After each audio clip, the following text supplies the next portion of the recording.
Unlocking the car is not a big deal. A lot of people has demonstrated. This will be interesting. Security door hacking. Oh, okay, that's how easy it is. Oh my God, I need that device. Shocking a person with the mobile device, it's possible. The phone operating system has a lot of controls. When the battery gets too hot, that actually shuts it down. If you have a home camera, like on your laptop, on your TV or anything, you can assume it's hacked.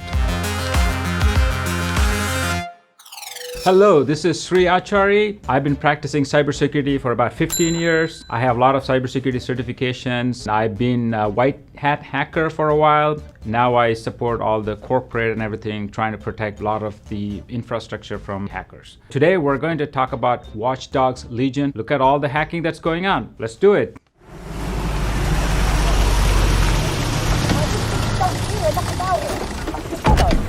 And there's nothing more debilitating than that. Right. All night, London is in chaos. The main arteries through the city are blocked. Hundreds of heavily armed Albion... Well. Welcome to the resistance. If it's a Wi-Fi camera, we need to snoop the Wi-Fi signal. Usually Wi-Fi signal works on 2.4 gigahertz. Sometimes they use 5.8 ISM signals. So there has to be a transceiver, like a powerful antenna that actually receives and sends signal. With that, you can actually monitor. You can use a Wireshark to see what the traffic is and if it's encrypted, what type of key they're using. With all those types of information, a hacker can sit in the computer and get the signal from a Wi-Fi camera and also from a Wi-Fi access point. A man in the middle looks at both signals and copies whatever the user sends and what's coming from the camera, manipulates this, and should be able to get control of the security camera. If it's wired, you could get into the network. Once you get into the network, you can go anywhere and pretty much get control of anything. So most of the time they implant a malware or like a rootkit so they could get control of most of the stuff. Once a person can get into the network, the possibility is like unlimited. If you have a home camera, like on your laptop, on your TV or anything, unless you have a really high security, you can assume it's hacked. Not everybody can go to the dark web, but there's a lot of methods you could go to the dark web. There's a network of hacked camera, video feed, everything's available. You just click whatever you want to see. If they leave the laptop on, you could see it. So make sure you close the camera on your laptop. I usually put a sticker with some white stuff on it so people can't see it. If you want to try it, just go to the dark web. If you have good luck and if you have a lot of time in your hand, you can go search and find your own camera feed there. Okay, that looks like a nice car. Looks like an EV. Usually they use a near field communication to actually unlock a car. Car remote sends a code every time, and there's also different types of code, like rolling codes. So there's a device, always there's like hack RF1, there's tons of transceiver out there. You just need to have the transceiver, capture the code from the remote, and jam the car console. Once you jam it, the car does not receive the signal sent from the key fob. So you capture the key fob code, jam the car. As you are the man in the middle person, the next time you use the copied code from the console, send it to the car, you can unlock the car. Unlocking the car is not a big deal. A lot of people has demonstrated. Actually, in fact, last night I saw a article, someone in Belgium actually unlocked a Tesla Model X. That's pretty cool. I thought Tesla had pretty good security, but Tesla said they have released a over-the-air update, so they're going to fix it in the coming days. But yeah, who knows, you could hack Tesla. There's nothing called safe computer, whether it's a car or your desktop or a laptop, there's nothing safe in the world. If you wanted to have a safe computer, all you do is unplug your computer or any device, put it inside the big locker and just lock it, that's it. That's the only safest computer you can have. To hack a car, we just need to find the vulnerability. It takes time to find the vulnerability. It's not easy, it cannot be done in like a few hours a day, but if someone is persistent and has time to go through it, it can be hacked. Once you find the vulnerability, you provide an exploit to get into the computer system. Once you get into the system, you elevate your privilege. That means you log in as a user. If possible, then you elevate the permission to like an admin or root, depending on the operating system. Most of the operating system on like small devices like a car computer is probably Linux or like a Linux kernel. Once you get in the root access, you pretty much you can do anything. You can control the car, you can control the app, and you can pretty much make the car do whatever you want it to do. Oh, photographer. Okay, so it's actually getting into people's phone and finding out what their profession and Did it say how much they're making? Oh, studied investment. Research medical officer. Okay. Probably you don't even need to hack into anything. You just Google on the internet, Facebook or LinkedIn, and you can see people's profession and what their title. Most of the time you can actually find out how much they make. A couple of days ago, I was actually looking for someone. I wasn't even doing any dark web thing. It was pretty much on Google. I was able to find pretty much their relatives, mom, dad, where they live, their date of birth, they have a DUI, where they have lived, how many houses they own, pretty much all the things I needed. I was just looking and doing some research. I wasn't trying to hack into anybody, but I don't do that, even though I have the skills and qualifications. Most of the time, people have the NFC or near field communications enabled. There are a lot of hacks available for Bluetooth or NFC, Bluetooth. They are pretty much same. Most of the near field communication use Bluetooth, which is about nerd alert 2.4 gigahertz. People have done that. Whenever there's a vulnerability, the manufacturer try to fix it, and the hackers get ahead of it, trying to find out all the vulnerabilities. So it is possible. Oh, that's a pretty cool drone. All right, hacking into a drone. All Wi-Fi, wireless hacking, phone, like camera, everything. So wireless hacking is like a big deal. Pretty much, you actually have to have the device called transceiver, nerd alert, frequency where drones operate, 2.4 gigahertz and sometimes 2.3. And there's also another frequency range called 5.8 gigahertz ISM. So they operate on different ranges. If it's a low-end commercial drone, they pretty much operate on one frequency. If you go like a high-end, if you wanted to spend a lot of money, there's like several frequency. Command and control, that means how you control the drone, altitude and everything, that's called command and control. And there's a telemetry that's received from the drone. Drone sends where it is, position, what it's doing, all those things are called telemetry, which is coming from the drone. So the command and telemetry operates on a specific frequency, let's say 2.4 gigahertz, and you can actually do the payload on a different frequency. The payload is pretty much full motion video or whatever a sensor a drone has. But the payload can operate on a different frequency, so there's no conflict. 2.4 command and control, 5.8 gigahertz. I mean, you could choose a different frequency based on the country and the regulation. So you could actually live view on a different frequency without interrupting the command and control, so you could actually see what the drone is in a real-time view in a different frequency. Plugging in the middle, capturing all the information, making it your own, and actually take control of the drone. Cargo drone, that's gonna be awesome. Oh, okay, oh my God, he's climbing on top of it. All right, okay. We're gonna need a lot of yellow flags there, like a football game. I'm gonna throw like a bunch of yellow flags on this guy. And this, I don't know, there's a lot of violations in this. There's no seat belt, there's no balance. He's gonna just stand on top of it and ride the drone. Okay, this one looks funky. Oh my God, actually it's shooting people. This is actually taking the military drone at a whole new level. I'm wondering how they're able to fit in all the ammo and everything in those small drones. So regular entertainment or any fun drone is a different thing. If you get control of a riot drone, it's pretty serious. So it's something like you take control of a machine gun, but drone, you don't know who's actually controlling it. Taking control of a drone can be done, and most of these drones are like a small scale, and I'm not expecting it to be really complicated, like encryption, traffic encryption, or crypto, things like that. There may be some key encryption used to authenticate and communicate, but we're not talking about like a high-end military stuff there. So,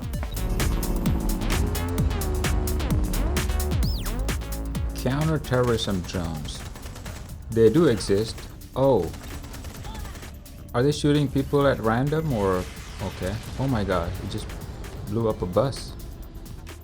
During all these protests going on with Black Lives Matter, I've read that the Homeland Security were using special helicopters and drones to monitor people who are in the protest to see what they're doing and everything. These things are like a little high-end, and they use a lot of encryption. It's really hard to hack into. With a lot of effort and time, powerful computers and hacking tools, it could be hacked, but it's a matter of time. Sometimes it takes like years to do that. Oh, wirelessly disabling a turret. In wireless signal, there's a thing called ERP, like EIRP, nerd alert. And whenever there's a wireless device, it's looking for a specific frequency.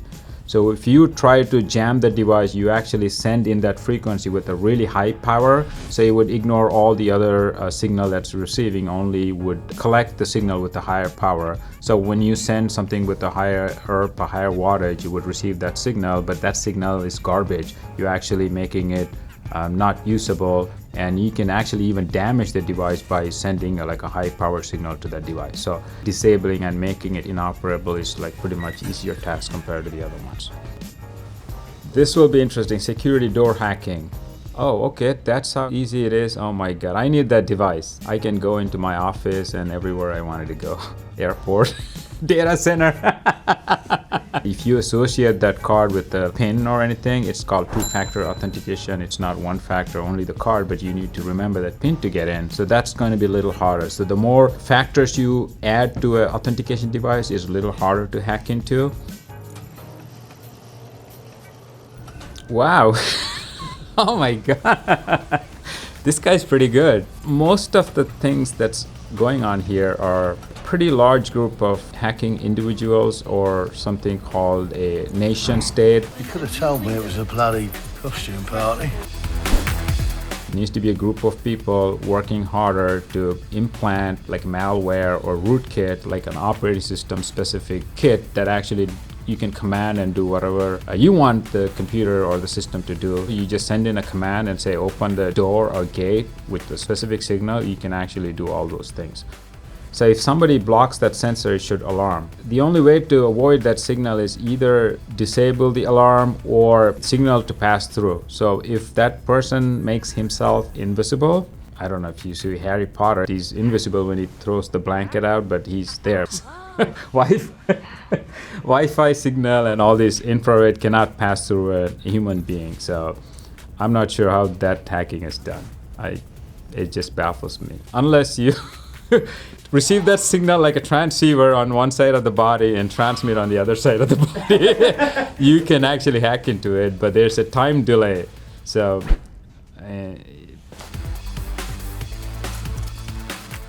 we're assuming that it's a closed operating system. That means it's not publicly available. It's only unique to that specific terminal. This person obviously has control or hacked into the specific operating system and turns the mechanical switch on, obviously has the code, and he sends that code to unlock the gate, and he just opens the gate. If it's a closed area camera, you just need to get into the networking system. Once you get into the networking system, you can control any camera. Most of the camera feed is not encrypted, so it's pretty much easier to hack into any camera and control the cameras. Wow, that's a funky scissor lift. Scissor lifts operate on Wi-Fi now. Excellent. So the roadblock is actually controlled by pretty much all the traffic light system. There's a lot of videos on YouTube, people controlling traffic light signals and changing the signals and causing accidents and everything. There's always some vulnerability in all this traffic light and how they control all the roadblock and everything. People always think cybersecurity is about computer hacking and everything. Cybersecurity is a whole big spectrum from physical security all the way to compliance, governance, you are meeting the law and all those things. So it's a big domain, and physical security plays one important role. All right, let's get some cash out from here. See. He has options. Which bank has more money? Okay. The maintenance guys uploaded some malware into these ATM machines targeting a specific bank and specific ATM. These malwares were loaded from South America, and they somehow targeted and came into the United States. It usually takes some time, but it eventually get there where they wanted to go. And from there, they were able to withdraw like millions of cash, and they used mules to distribute the cash and send it back to where they want. Shocking a person with the mobile device, it's possible. The phone operating system has a lot of controls. When the battery gets too hot, that actually shuts it down. If we can get hold of the operating system and control the phone, disable all those functionalities, make the phone go in full throttle and gets the battery heated up, it's possible to make the phone explode by heating up the battery too much. It's going to be a little harder to overcome all those things, but it's definitely doable. If you have a computer at home, do not leave it on. I shut my computer down every night before I go to sleep. Zombie malware on the internet, people don't actively send those things. It's actually out there. It does its own thing, goes into every single computer, internet, network, and see which one I can get in. It goes inside and plants itself there. So they are not activated until someone remotely controls it. It sends signals back to them, hey, I'm actually inside this computer, ready for your command. So they send commands secretly. You cannot even detect it. It goes through like a really genuine protocol and receives the command. Then it actually acts as a zombie.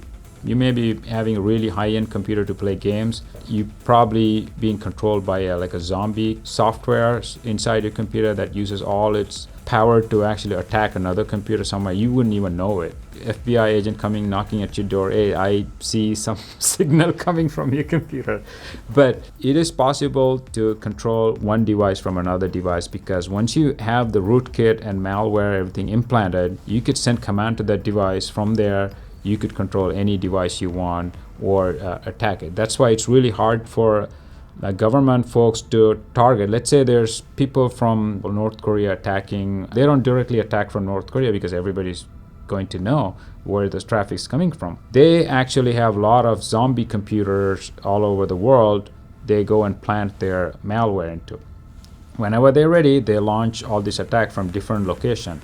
For example, North Korea may have computers from India, all these zombies sitting there and doing nothing, waiting for the command. And once initiated, all these zombies goes and try to attack a specific computer, a specific corporate or a government coming from all over the world. It's really difficult for the government or the people investigating where the traffic is coming from. You can just go from device to device. You could control as many devices as you want. As long as there's a vulnerability, you have time to exploit all these devices. Absolutely. Wow, that was a lot of hacking even for me. We covered pretty much the whole cybersecurity spectrum, a lot of futuristic stuff. I'm really impressed of the game and how they design everything. If you want to watch more videos like this, go to Facebook, YouTube, Gamology. People like to watch the cat more than any other videos. If you hack into adult site or any camera adult site, but if you have another camera watching cats, so there's going to be a lot of views on your cat camera. That's true.